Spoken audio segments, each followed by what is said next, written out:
Welcome to the Slop Farm. Enjoy the video. You start now by confirming the fob battery and gathering every key. This prevents partial programming errors. Once done, sit in the driver's seat and close all doors to avoid interference.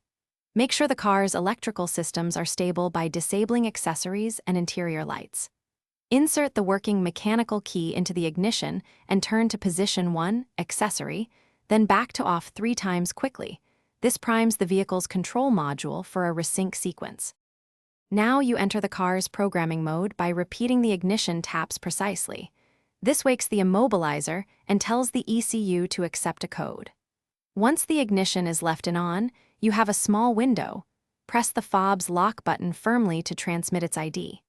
If you have additional keys, press their lock buttons sequentially within that same window so the vehicle stores each code. Make sure to wait a few seconds after each press so the system confirms and settles the new pairing. To finish, test the fob by locking and unlocking the doors and checking remote start if equipped.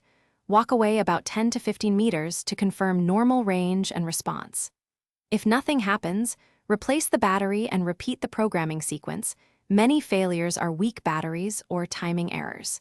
If it still fails, use a scan tool to read security codes or visit a dealer. They can perform a full key coding because sometimes the immobilizer needs a factory-level reset to accept new keys.